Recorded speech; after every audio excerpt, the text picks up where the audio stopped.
দেখো শ্রেয়া,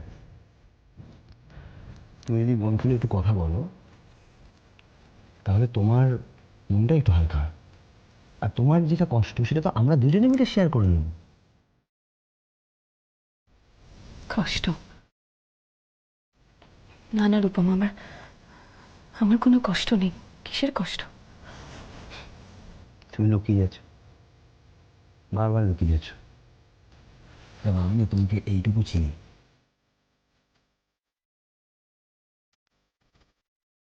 না রূপম, তুমি আমাকে একটুও বোঝো না।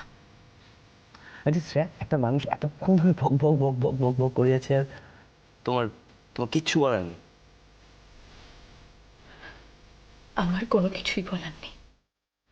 আচ্ছা বেশ, তোমাকে কিছু বলতে হবে না, কিন্তু এখন তো সমস্ত মিটে গেছে, ঝামেলা দুশ্চিন্তা, কাজে আর মন খারাপ করে থাকলেও কিন্তু চলবে না।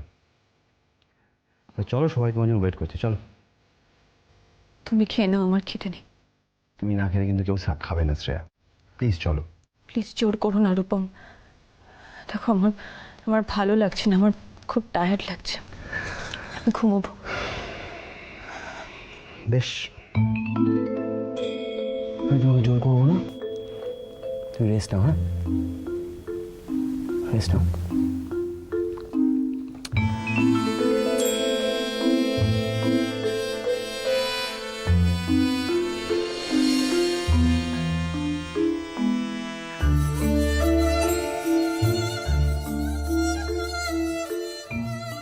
কত সহজে বলে দিলে, সব কিছু মিটে গেছে। মানুষের মন যদি স্লেটের মতো হতো, ইচ্ছে মতো লেখা যেত, ইচ্ছে মতো মোছা যেত, তাহলে হয়তো সবকিছুই মিটে যেত। কিন্তু যে দাগ আজকে পড়ে গেছে, সেটা যে বড্ড কড়া। যে সংসার বাঁচাতে গিয়ে হিসেব করে একটা একটা পা ফেলেছি, সেই হিসেব সব গোলমাল হয়ে গেছে। কাদের আমি আপন ভেবেছি, যারা দিন রাত আমাকে অবিশ্বাস করেছে তাদের, যারা আমাকে সন্দেহের চোখে দেখে তাদের কাছে আমি কি করে স্বাভাবিক হব? এত কিছু কষ্ট করে রান্না করলাম, রূপমটা কিছুই খেতে পেল না। কালকে সারাদিন রোদে পুড়ে পুড়ে এত বাজার করলাম, নিজেও কিছু খেতে পারলাম না। যে আফসোস হচ্ছে না? আফসোস করে কি করবি বল, যা হওয়ার তা তো হয়ে গেছে। তেমন শ্রেয়া যে ওই ঝামেলাগুলো থেকে মুক্তি পেল। মা আমাকে বরং ওই একটু তরকারি দিও আগে। দিচ্ছি বাবা। অমিত, কাল আমার একটা কাজ করে দিবি? কি কাজ? জামাই ষষ্ঠীর উপহারগুলো তোরা কিছুই নিয়ে যেতে পারলো না, কাল একবার সময় করে গিয়ে শ্রেয়ার শ্বশুর বাড়িতে দিয়ে আসবি। মা প্লিজ, বেছে বেছে তুমি ভালো লোককেই বলেছো। কালকে আমার ফুল ডে শিডিউল প্যাকড। কেন, কাল তোর কি কাজ? কালকে ফার্স্ট আওয়ার একটু ব্যাংকে যাব। ওই যে বলেছিলাম না তোমার ওই চাকরির অ্যাপ্লিকেশনের জন্য, ওটার জন্য একটা ব্যাংক ড্রাফট বানাতে হবে। ও এ দাদা বলছি, কাল কি তোর কোনো কাজ আছে? ফ্রি থাকলে তুই চলে যা না। হ্যাঁ, সকলেরই কাজ আছে, আমি একাই ফেরান্ডে পাচ্ছি, তাই না? ও কথা বলছিস কেন? শুনলি তোর কালকে কাজ আছে। কেন, শ্রেয়ার বাড়ি যেতে তোর আপত্তিটা কোথায়? আচ্ছা মা, আপত্তি কেন থাকবে? ওরা কি আমাকে ধরে বেঁধে রাখবে? সময় কই, রাজ্যের কাজ কালকে। কাউকে যেতে হবে না, আমি বা তোর বাবা সময় সুযোগ মতো চলে যাব। ছি ছি মা, এইটুকু সামান্য একটা কারণের জন্য আপনি আর বাবা যেতে যাবেন কেন? বাড়িতে আর কেউ নেই নাকি? না মানে মেয়ের বাড়ি যাওয়ার ইচ্ছে হয়েছে, সে যান, কিন্তু শুধু উপহার দেওয়ার জন্য? কি করব বলো, সবারই তো হাজার হাজার কাজ, সবাই তো ব্যস্ত। অবশ্যই মা। বাবা, ব্যাপার কি? ঐন্দ্রিলা আজ প্রথম থেকেই ধরে খেলছে। মা বলছিলাম যে কাল আমি কিন্তু একদম ফ্রি, আপনি যদি চান তাহলে আমি ওগুলো গিয়ে দিয়ে আসতে পারি। Shot shot shot shot shot জল খা জল খা জল খা।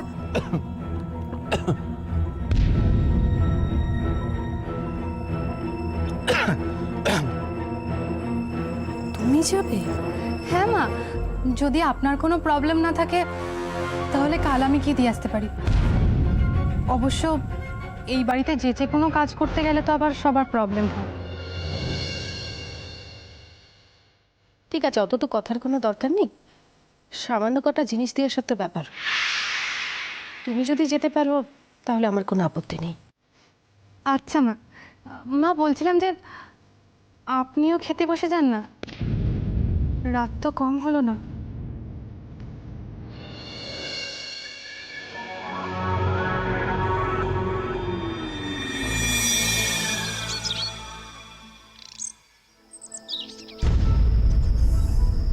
আমি তোমার বর, তুমি আমাকেও কিচ্ছু বললে না, গোপন করে গেলে কেন বল? কেউ কিন্তু তোমার এই ভালো মানুষের কোনো কোনো মর্যাদা দেবে না। মানুষের যে ছোট ছোট অনুভূতিগুলো কোনো দাম নেই, কারোর কাছে কিচ্ছু দাম নেই। স্বার্থ ছাড়া আজকাল আর মানুষ কিচ্ছু করে না, কেউ বিশ্বাসও করে না।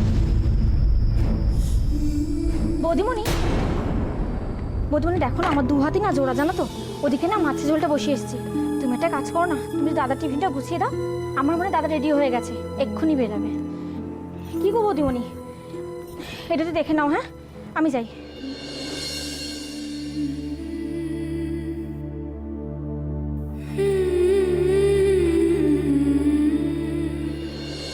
সত্যি আমাদের পার্টিটা সেদিন এত ভালো হয়েছিল। না না না, দেখুন এত পলিটিক্সের মধ্যে কিন্তু আমি থাকি না। আমি আমি আমি জাস্ট পুরো ব্যাপারটা খুব এনজয় করেছি। ইয়েস, না আসলে কি বলুন তো, যদি ঠিকঠাক স্টেটাসটা না বেবি, আমি আমি একটু পরে ফোন করছি। ওকে, বাই। বেবি, তুমি কখন এলে? তুমিও না পারো মা, কখন থেকে ডাকছি, শম্ভুদা গেটটা খুলে দিল। ও বেবি, আমি শুনতেই পাইনি তো। শুনতে পাবে কি করে সারাক্ষণ ফোন করলে? Okay baby, I am sorry. Shopping এ গিয়েছিলে নাকি? না, এগুলো রূপমদার জামাই ষষ্ঠীর তত্ত্ব। রূপমে? আরে সেদিনকে সেই ঝামেলার পরে তো ঠিক করে খেতেও পারিনি, আর কোনো গিফটও নিয়ে যেতে পারিনি। এই গিফট দেওয়া নিয়ে তো বাড়িতে গৃহযুদ্ধ লেগে গেছে। আমি তাই ভাবলাম আমি দায়িত্ব নিয়ে গিফটগুলো দিয়ে আসি, এই ফাঁকে তোমার সঙ্গে একবার দেখা করব বলে। দ্যাটস গ্রেট, খুব খুব ভালো করেছো। অবশ্য আর একটা উদ্দেশ্যও আছে মম। খবরটা তুমি জানলে ভাববে এত দিনে তোমার মেয়ে তোমার মতো একটা কাজ করেছে। কি উদ্দেশ্য? এই ফাঁকে ওদের বাড়িতে গিয়ে ওদের পরিস্থিতিটা নিজে চোখে দেখে আসবো। ওয়াও বেবি, সত্যি তোমার বুদ্ধিটা দেখছি একটু একটু করে এখন খুলছে। গ্রেট। আচ্ছা মম, ড্যাডকে তো দেখতে পাচ্ছি না, ড্যাড কোথায়, বেরিয়েছে নাকি? বেবি, তোমার ড্যাডের কি খাওয়া দাওয়ার সময় আছে এখন? সামনে ইলেকশন এসে গেছে না? আর সেই এনিওয়ে, ছাড়ো ওর কথা। চা খাবে তো? হ্যাঁ। ওকে, আমি আনছি। না না মম, আজকে তোমার জন্য চাটা আমি বানাবো। That's great. কিন্তু গিফটগুলো কি আছে রে এর ভিতরে? গিফটগুলো তুমি দেখো না, তুমি খুলে দেখো, আমি চা বানিয়ে নিয়ে আসি। ওকে।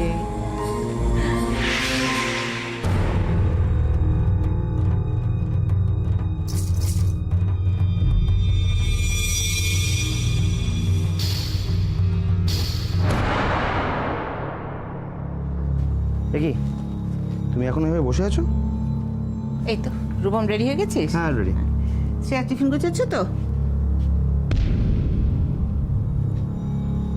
শ্রেয়া, এই শ্রেয়া, রূপমের টিফিন গোছানো হয়নি এখনো? না তো মানে, শোনো, কি কি হয়েছে তোমার? শরীর টরীর খারাপ না তো? ভালো আছো? হ্যাঁ মা, আমি আমি ঠিক আছি।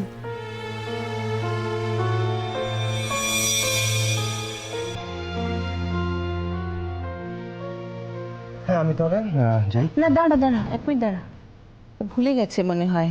হাজারটা চিন্তার মধ্যে থাকে তো টিফিনটা দিতে ভুলে গেছে। আমি গুছিয়ে দিচ্ছি না, 1 মিনিট।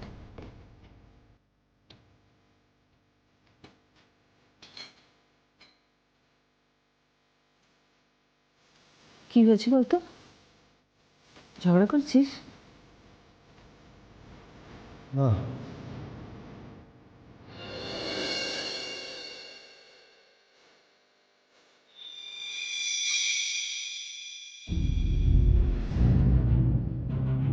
ভিখারি হলে কি হবে, নজরটা বেশ উঁচু।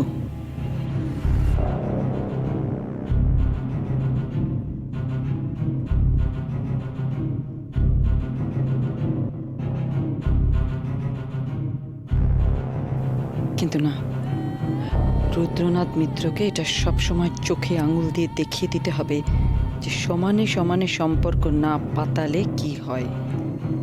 তার ছেলের জন্য কোন বস্তি বাড়ির মেয়েকে বউ করে ঘরে তুলেছে, পদে পদে সেটা তাকে টের পেতে হবে, তাকে ঠক্কর মারতে হবে।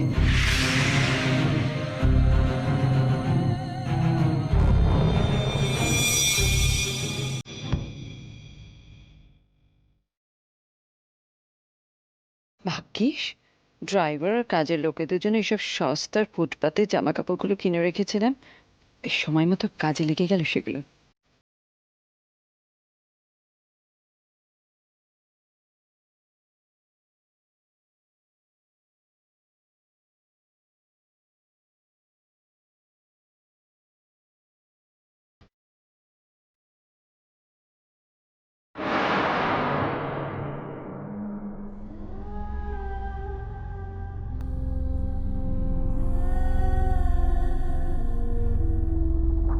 Wow, great!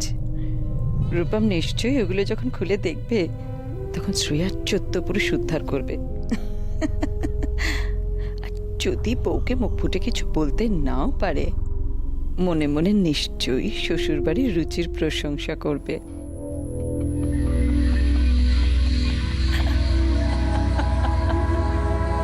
এ কি মম, হাসছো কেন একা একা? আসলে আসলে একটা ঘটনার কথা আমার এমন মনে পড়ে গেল যে। এ নাও, ধরো চা নাও। থ্যাংক ইউ বেবি, তুমি না, বসো বসো বসো বসো। দেখি আমার বেবি কেমন চা বানিয়েছে। ওয়াও, ইটস গ্রেট, খুব সুন্দর হয়েছে। তারপরে বলো, প্রবালের কি খবর? প্রবাল, প্রবাল এখন আস্তে আস্তে একটু চেঞ্জ হচ্ছে জানো তো মম। ঝিমলি আর প্রমিতের সাথে কথা বলছে না। Is it? তো তোমার শাশুড়ি কি সেটা নোটিস করেছেন? করবে না আবার? সারাক্ষণ চারদিকে তাকিয়ে বসে আছে, সহ্য জ্বালিয়ে মারে। শোনো না মম, এখান থেকে ঘুরে তো আবার ওদের বাড়িতে যেতে হবে। আমি চাটা খেয়েই চলে যাব, নাহলে আমার দেরি হয়ে যাবে বুঝলে। হ্যাঁ হ্যাঁ, দেরি করো না, তাড়াতাড়ি যাও। তুমি না গেলে তো নাটকটাই শুরু হবে না। নাটক? ইয়েস, নাটক। এই নাও, একটু মিষ্টি আর শরবত খাও। এ বাবা আন্টি, আপনি শুধু শুধু এত কিছু আনতে গেলেন কেন? ঠিক আছে, আমি তাহলে শরবতটাই খাচ্ছি। আচ্ছা ঠিক আছে।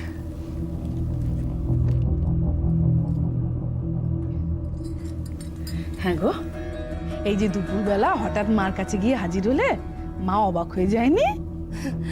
আগে খুব রাগ করতো, বলতো কেন ফোন করে যায়নি। ফোন করে গেলে নাকি খুব ভালো ভালো রান্না করে রাখতে পারতো। সেই তো, তুমি হলে গিয়ে একটা মাত্র মেয়ে, বুক বেঁধে মা তোমাকে শ্বশুরবাড়ি পাঠিয়েছে। বুকের ভেতরটা যে কি আনচান করে মা, মা না হলে বুঝবে না। তাও যদি মনের মতো শ্বশুর ঘরত,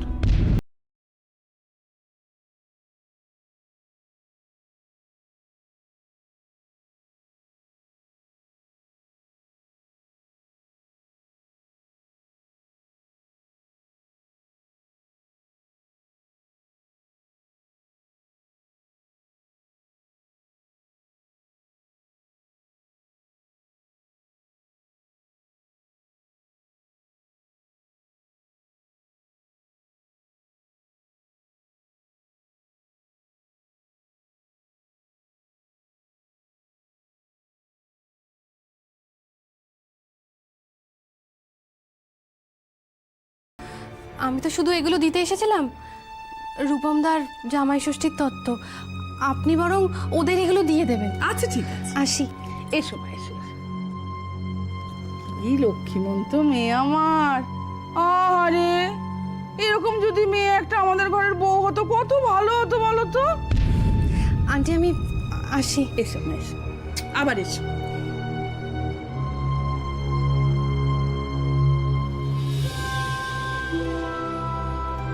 দেখি তো কি দিয়েছে একবার।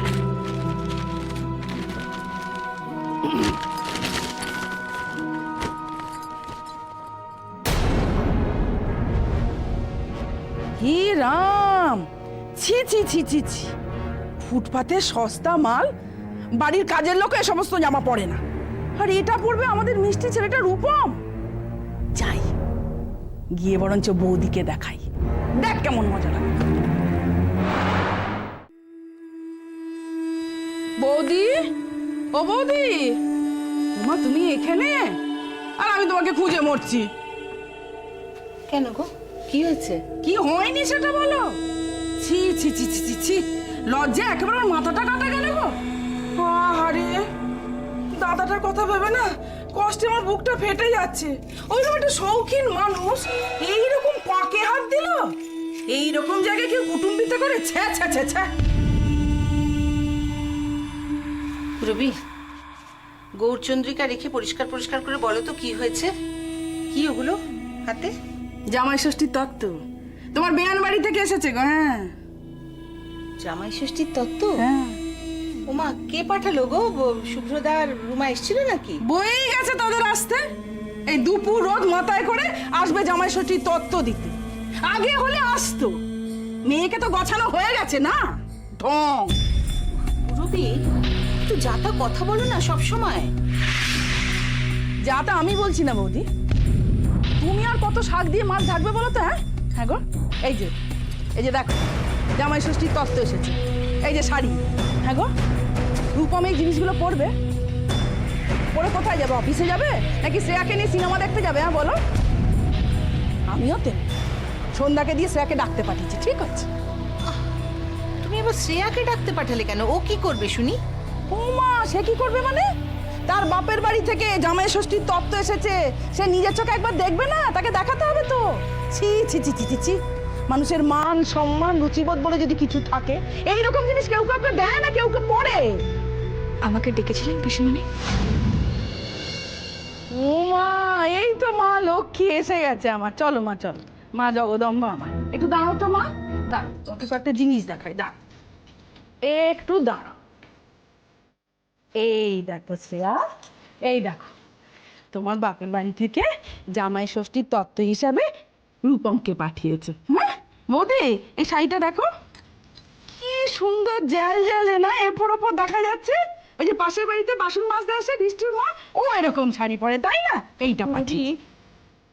এইগুলো নিয়ে ওকে বিরক্ত করছো কেন? ওর কি ভূমিকা এর মধ্যে? আমি তো বুঝতে পারছি না। ও মা, ও জানবে না ওর বাবা মায়ের বাড়িতে কিরকম তত্ত্ব পাঠিয়েছে? দেখো জামাই ষষ্ঠীর তত্ত্ব। আচ্ছা শ্রেয়া, তুমি তো আমাদের এ বাড়িতে অনেক দিন আছো, আমাদেরকে জানো চেনো, তুমি আমাদের একজন হয়ে উঠেছো। তোমার বাবা মা কোন আক্কেলে এরকম জামা কাপড় পাঠালেন বলো তো? এই কথাগুলো আপনি আমাকে কেন বলছেন পিসিমণি? হ্যাঁ, না আপনি বুঝতে পারছেন না আমি কি বলছি? এই কথাগুলো আপনি আমাকে কেন বলছেন?